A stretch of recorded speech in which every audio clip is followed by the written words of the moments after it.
Am I nervous or just excited? She thought to herself. Averly chewed her lips, staring at the vast amount of finery before her. Both, I guess, she thought. Averly turned back to Jeffries. All right, I'll do my best, Averly said, letting out her breath in one long push. She clenched her paws, her claws digging into her palms of her closed fist. Averly scanned the tables, moving from one end to the other, taking small steps as she moved. She reached for one of the sets of earrings on the table and her paw froze mid-reach. Am I allowed to pick these up to see how they feel? Averly asked Jeffries. Of course, child. I want you to know the piece you pick. There's a feeling when you hold the piece that's yours, the weight almost melts away and you feel a growing calmness come over you. It's the power of your abilities naturally focusing through the stone. You'll know which piece is yours when it feels as though something has changed when you hold it. Of course, you're welcome to hold them. This isn't to be taken lightly, said Jeffries, stepping to her side. Averly reached for the earrings and pulling them in close to the torch, held them in her paw to study them. They were gold with green stones encased with intricate swirls within the metal. Wrong type, she thought, and placed them back on the table gently. She studied the pieces for a while, moving on to the next section. As she panned from one piece to the next, she realized something. These pieces have been sitting here for centuries, right? Asked Averly. Some, if not most of them. Why? Jeffries responded, his upper lip curling gently upwards at the corner. There's no dust. Absolutely nothing. These all look like they were just polished. How is that possible? Asked Averly, meeting Jeffrey's deep brown eyes with her own. A grin broke across Jeffrey's face. Magic, my dear. The collected years of use of the intense focus of many animals built using these pieces gave them their own power, which radiates outwards towards their user and the areas surrounding them within their influence. Dust tends not to settle on them, even after centuries of non-use. Yours will be no different. It'll let you know it's right for you, and you will know it almost instantly, said Jeffries. Averly stepped closer, bending over the edge of the table and resumed her search. They stood like this for a while, Averly sidestepping every few minutes and starting the search again. Averly was near the end of the second table. There, said Averly, reaching over to the center of the table and picking up a long silver chain. On the end of it, set in a silver locket, was a large faint violet sapphire cut in a hexagon. The firelight caught red and orange slivers within the stone, bouncing the light back out again, giving it an ethereal glow in the dark room. Averly held the locket out before her, swinging her arm to place the locket before Jeffrey's face. Jeffrey squinted in the firelight. That's a special locket, said Jeffries, reaching out and taking the necklace in his paw and holding it near the torchlight. Do you see the metal workings that went into it? Jeffries asked, twisting the locket slowly between his fingers. The locket circled slowly one way and then back the other. Averly stared at the silver metal, studying it. Around the sapphire were two animals, a mouse and a toad, with their hands placed as though they were holding the jewel up between them. Around their legs lay vines with large thorns wrapping around their ankles. Roses lay to each side of them, centered between the curling vines. Those two are Armirio, the toad, and Sandril, the mouse. See those vines cutting into their legs? Asked Jeffries, pointing towards the locket with one stubby finger. Together they fought against the Rose Queen, Alverelia, 2 centuries ago. This locket is one of a pair. The other was buried with Sandril when she died. It's been kept safe for centuries from looters and bandits that would want to make it their own by those close to the Amberstone family. We try to make sure that those that fought for the betterment of those around them lie undisturbed by those that would commit the sin of desecration. This one was given to us by Armirio's grandchildren once they learned of what we do. We've kept it safe for well over a century, and now it's chosen you to continue its journey. You're a very lucky young wolf, my dear. It's a powerful piece of magical history. He twisted the locket between his fingers. Jeffries held out the locket to Averly, steadying it slowly so that it made one final turn and rested facing the wolf's face. Averly stared at it for a moment before reaching out and taking it in her paw. She studied it once again, seeing the determined looks on both the animals' faces, as though they could feel the curling vines around their legs digging in, but steeled themselves against the pain, and continued on with their duties, securing the large stone. It was as though they were holding back grins. Averly was sure of it as the torchlight looked over the faces and into the gemstone between them. I wonder what the two of them were like, Averly thought to herself before taking the necklace between both paws, unclasping the loop that joined it to itself and placing it around her neck, the locket resting gently against her throat. She closed the clasp gently with her nails and got used to the weight that rested against her. It was a solid piece. She hadn't dared to look for a way to open the locket to see what it contained, but made up her mind to do so when she had a moment to herself to study the piece in the proper light. The metal that rested against her warmed quickly, and Averly could swear it was vibrating softly as it nestled between her fur, pulsating gently with her heartbeat. She could already feel a sort of cold focus come up in her mind, as though a part of her hadn't taken notice of before was reaching out beyond her mind and settling into a new place, clicking itself quietly, waiting for its chance to appear. It trickled slowly between her thoughts, and a sense of calm she hadn't felt before ebbed gently over her. So, the focusing stone automatically starts working, she asked Jeffries. Jeffries grinned at Averly. Yes, my dear. It started working already, hasn't it? Jeffries asked. I think so. There's a sense of something else being there. It's not disturbing at all. In fact, it's a wonderful feeling, like a steadying paw holding my own fears in check. I can feel it pulsating through my whole body. What a lovely effect, said Averly, smiling to herself as the warmth spread throughout her body. I did say it would be almost instantaneous, said Jeffries. It's the years of focus leaching from the artifact and into your consciousness. It really is a wonderful feeling, isn't it? Airily nodded. The warmth pulsing with each heartbeat down through her body, and with each beat the sense of calm grew, becoming a part of her own mindset as though it was a natural part of her. So, with this stone I will have the ability to use the spells that Martin gave me? Asked Averly. Those and so many more, said Jeffries. Once you have the hang of creating the spells, you will be able to make many great things happen. Just remember to start off small. Your marking may be large and the artifact that you chose powerful, but without proper work you'll never be able to fully take control of your abilities. It's up to you to learn your limits and then expand them as only you can do through proper training and study. And with that, Jeffries turned from the tables and faced the hallway they had come down. Speaking of that, we'd better get back to your friends. I have something else I need to get for you as well. Ailey turned back towards the table and studied the finery that laid out before them one last time. She clasped the locket in her paw, squeezing it gently. It thrummed as she squeezed. I hope I live up to your memories, Averly thought to herself. The locket glowed faintly between her fingers and warmed against the palm of her paw in response. I can't wait to try out the spells that Martin gave me, Averly said, turning back towards Jeffries and releasing the locket from her grip. I know, dear. That feeling will likely never leave you from this point on. There is an ever-constant hunger to use and learn magic that comes from wearing artifacts. The passion imbued from the previous users floods into you as you learn to release your abilities, and it becomes a lifelong goal to learn as much as you possibly can. I think partly because you want to live up to those that came before you, and so you can add your own merits to the piece's history, said Jeffries, turning towards Averly and winking at her with one large brown eye. Averly's face broke out in a grin. I can hardly feel the need to learn tracing out through me, said Averly. It's such a great feeling, isn't it? Asked Jeffries, still smiling. We'd better get up there as soon as we can, and I'll go and find what I need to give you. I'm sure you'll want to try out the spells that the old ram gave you while I find it. You're welcome to anything you may need for your studies. There are plenty of writing tools in the lounge. We'll head there now, shall we? Of course, responded Averly excitedly. Jeffries closed the doors to the chambers, and taking the heavy brass locks from his pockets, secured the door with 2 hearty clicks as the mechanism slid into place. They made their way out through the corridor, Jeffries stopping to reset the lethal charm that they had disarmed on their way in. Jeffries rubbed the floor with one paw where he had drawn the chalk runes for the charm, until the dust in the hallway looked as though no one had passed down it. He had made sure to obscure their footprints as they made their way out of the chamber, and continued to do so as they made their way out to the ancient storeroom. Averly walked over to the nearest bookshelf beyond the entrance they had made in the wall. Jeffries stopped there momentarily. Wait for a moment, would you, dear? Jeffries said. Before moving to the right side of the entrance, he drew a series of runes within a vertical rectangle. Jeffries then moved to the other side of the entrance and did the same, mirroring the runes of the first rectangle equally. He then moved between the mouth of the entrance and drew a large circle with a diamond within it. Inside the diamond, he made more marks, circling the diamond with large runes. Jeffries then dragged the chalk from the right side of the circle along the floor and up the wall to the first rectangle. He did the same for the second rectangle. Once that was done, he moved back to the circle he had drawn on the floor and added a final rune. The markings within the circle flashed a deep green and spread outward along the floor and up along the stones of the wall towards the rectangles he had drawn. The light changed colors, flashing between white, green, and blue, before growing in strength and filling the room with an eerie white light. The stones that had disappeared when he had opened the wall came back into place, appearing faintly as outlines of the stonework and filling in with the dense rock as they gained more weight. They slid into place with a grinding finality, and the walls became one once again. Jeffries went up to the first rectangle and, grabbing a small dark napkin from his waist pocket, rubbed the chalk away from the wall. He did the same for the markings on the floor, dragging his foot along the conjoining line between the floor and the walls, and up towards the last rectangle up opposite the first. He smeared it away until there was no hint of the faint chalk line he had laid. The light faded from the wall, and only the firelight from the torch in his paw remained. Averly stepped up to the wall and placed her fingers against the stone. They were warm to the touch, but cooling quickly. Soon they would be as with the others in the room, without a difference, except for the center rock that had the faint diamond carved into it. What sort of spell was that? Averly asked curiously. That, my dear, is a run-of-the-mill summoning spell. The stones are created and stored in another plane of existence, outside the physical realm of our own, and only return when summoned.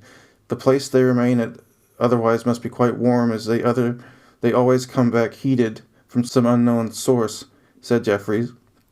He turned back to the catacomb of books and scrolls. We're almost done here, my dear, said Jeffries. The way back through the storage room is much easier to navigate than getting through the other way. There's a passageway over to our left that should let us cut through the chamber rather quickly. If you follow me, we should be back into the main house within 10 minutes or so. Jeffries was again walking down the bookcase to the left, and Averly followed. They made their way through the passage and were quickly led through the chamber, coming near the tapestries that Averly had noticed before when they had first entered the large room. Why didn't we take this passage on our way in? Averly asked. Because it only exists in one direction. If we had tried to come this way, traveling in the other direction, we would have met dead end after dead end, and been turned into the very center of the room, quite likely unable to make our way out of it without some outside assistance. There are many types of spells, including misdirection, that you'll be shown at some point in your learning process. So remember, not all spells are there to help animals. Some are there, like the Death Trance or the Misdirection Charm, used within the design of this room to change or hurt the animal unlucky enough to fall into its range. Remember that it's your job to know when to use which spell or charm, and that you're responsible for anything and everything caused by your use of magic. You must learn the proper place and time for a spell, or you could unintentionally hurt some poor animal, or yourself for that matter, said Jeffries. Averly nodded. I understand that it's up to me to learn all I can about what I'm hoping to use before I go around using them, said Averly. They came upon the entrance of the large room and headed out to the corridor that had led out to the stairs within the library. Coming to the end of the corridor, the stone wall meeting their torchlight, Jeffries pressed his paw to a stone to his right, depressing it into the wall slightly. The stone slid back to its original position, grinding gently as it went. The wall before them separated at its leftmost edge, and light spilled into the corridor as the wall swung away from the two animals and out into the library. Jeffries moved to where he had pulled the torch from its sconce and replaced it, then moved back to the bookshelf they had come through, and pulling a large book's corner towards him, watched as the wall silently fell back into place. A faint grinding could be heard as the wall made contact with itself, and then it was as though nothing had moved at all. The two animals stood in the library, their legs covered in dust from their journey beneath the house. Averly walked over to the hearth, stepped up onto it, and began dusting her pant legs. Small clouds of dust rose and fell, settling on the dark stonework. She wiped her paws on her pants and clapped them together a few times, clearing as much of the grime as she could. Jeffries walked over to her and held out his paw to help her down from the hearth. Averly accepted the help and stepped down. Jeffries walked over to the nearest writing desk, situated before a large, overstuffed chair, opened the drawer below the tabletop and pulled out paper and an ink pen, placing them both on the table before closing the drawer. This should be able to get you started. It's a black ink pen, but the type of ink used doesn't matter other than to show the young learners like yourself what type of spell is being cast. There's more paper in the drawer if you need it.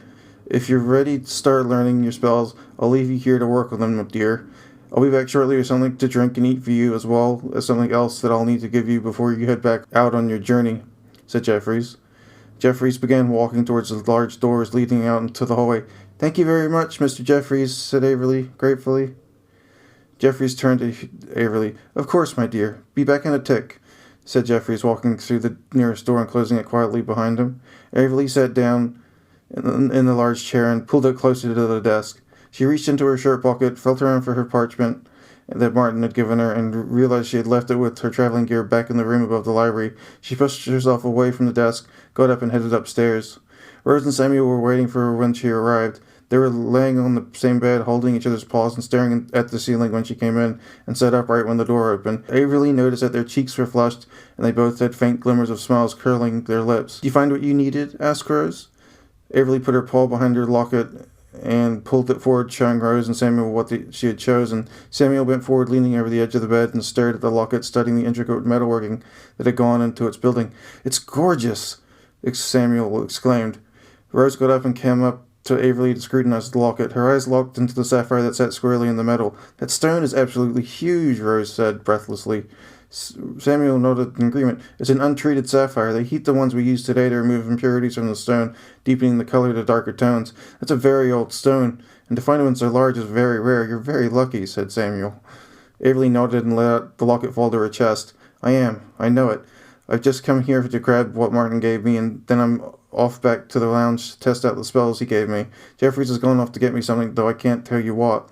And I think he enjoyed his meander under the house with me. It's an amazing building," Averly said, looking around the room, admiring the wood and stonework with fresh appreciation. "Are you two heading off to the post office soon?" Averly asked, heading over to her backpack and finding the roll of spells she was given. Rose and Samuel looked at each other and blushed slightly when their gaze lingered, and abruptly turned back to Averly, who had taken no notice of their awkwardness, being too busy securing her pack and laying it next to the end of her bed. We'll be heading out in a few minutes. We were just enjoying the softness of the bed, said Samuel. Reached the hard ground, that's for sure, said Rose, smiling towards Averly. Averly turned to Rose and returned her smile. She took note of how the blush in Rose's cheek had momentarily deepened, but said nothing. They'd enjoyed their alone time together. Averly thought to herself. Her smile widened as she exchanged glances with the two animals sitting on the bed across from her. I'll probably be up all night working on these spells. I doubt I'll get to know how nice these beds actually are, said Averly, pressing one large paw into the soft and spongy mattress next to her. I'll come and get you tonight if it gets too late. You'll need to keep your sleep cycle regulated or you will be no use to anyone when we start traveling again, said Rose. You're right, said Averly. Well, I better get back down there and get to work. Have you seen or heard from Barkland yet? Rose and Samuel glanced at each other. Not likely, thought Averly. No, we haven't heard a peep from him. He must be tucked away in the library reading something he found extremely interesting, said Rose. I'll go check on him before we head out. We should let him know at least where we're going so he has some idea of what's going on outside of whatever it is that's attracted his attention, said Samuel. That's an excellent idea, said Averly. I'll be heading down now. If you two need me when you get back, expect to find me in the sitting room by the fireplace. I'll be bent over the writing desk working. Samuel and Rose nodded. Sounds good, said Rose, getting up from the bed. Samuel followed suit, stepping down from the large bed and standing beside her. Averly looked down at her paws. They were still holding each other, until Rose realized what Averly was looking at and let go of Samuel's paw. Rose placed her paws behind her back, and her blush burned furiously with embarrassment. She smiled a tight-lipped smile at Averly and blinked twice, aware of the feelings of heat from her cheeks rise up. Averly just smiled back at the two of them. Glad you two enjoyed your rest together. I'll see you later, all right? Averly said, turning and exiting the room and heading down the stairs. Rose and Samuel looked at each other. I forgot that I was holding your paw, said Rose. Me too, said Samuel. They laughed nervously with each other and their cheeks burned brightly. Exited the room and headed into the corridor. I'll be right back, said Samuel, walking to the entrance to the door, to that floor of the library. All right, I'll meet you downstairs when you're ready, Rose said, turning the opposite direction and walking towards the stairs and the lower floors. Samuel entered the library and found Barkland sitting between two stacks of books he had propped himself up with. He was sitting comfortably, resting his head against the taller stack, and had his head buried in a larger book that rested on his knees. He didn't notice Samuel walk up to him, or the door closing as Samuel made his way over to him through the room. Samuel bent down and tapped Barkland on the shoulder. How's things, Barky? Asked Samuel. Barkland placed a finger on the page where he had stopped and looked up at Samuel. It is a truly staggering library. There are books here I would never have thought to ask about, or subjects I couldn't have even thought that existed before seeing the books themselves. I'm reading about the ancient mythological beasts. There were these ancient water reptiles that would attack boats that made these passages through deep seas, giant snakes and webbed lizards that lived on the ocean floor. Absolutely amazing. The drawings are so wonderful, said Barkland excitedly.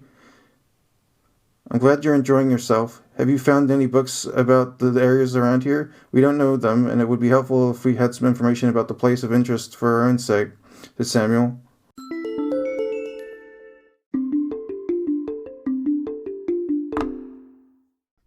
Please visit anchor.fm/divergentmind to leave a message so that I may get back to you. Thank you. Have a nice day. So Anchor is asking me to ask you to support me financially. I would ask that you go to my Patreon to do that, which is patreon.com/divergentmind. It means you can either become a monthly subscriber at a different tier of $1 to $3 to $5. I'm not looking for a lot. I'm not asking for a lot. I'm not asking for anything. This is going to go to the end of my podcast. I don't like it when podcasts straight up ask you for money when I'm doing okay. Well, I'm not doing okay. I'm surviving now to the point that I can make this. I would love to be able to make improvements to this by, say, getting... So basically, I'm running off an iPad, and I would like to improve it by getting different things that would make it better. Maybe some headphones that monitor output, or a better mic, though the mic I got was from JWife, so I might not even use the better mic. You know what I mean? It's all about whatever I need at the time, but really it's just to get healthy again, because I'm currently over 300 pounds and I don't want to die that young. I would really like to be able to afford some vegetables, so I can go back to my vegetarian diet. Because being this big sucks. And I'm happy to sit in a chair all day, but I really got to walk my butt off, literally. So that's what the money would be for. It would be for healthy food, because I can't afford it. I can afford ramen and pasta and rice and beans, but I can't live on carbs, because that's how you get this big on antipsychotics. Junk food and carbs, which is just cheap and plentiful around me. So I would like to leave my house and just lose some weight. And to do that, I would like to go to the store and buy some vegetables, please. But you don't have to do anything. I'm not asking you to. I'm not begging. I'll figure it out on my own. Much pleasure, Jay.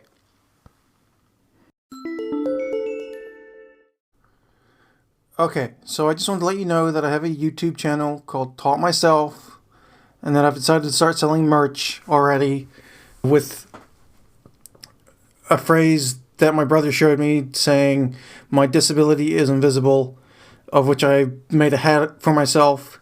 So I decided to make hats, shirts, hoodies, for both men and women on Spreadshirt.com. All you have to do is search for "My Disability is Invisible." It's in green, and that's mine. You'll know it's me because when you click the sale icon, the same little Divergent Mind icon comes up.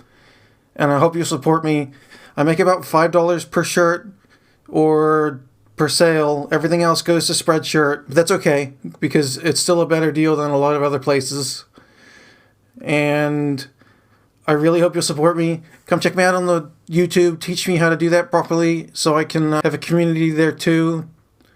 And I await your response. Have a lovely day. Jay.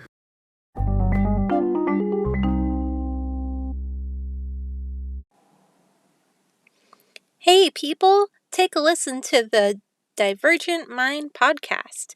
You get both insight into living with a serious mental illness and get to listen to a lovely tale about a journey cute little animals need to take.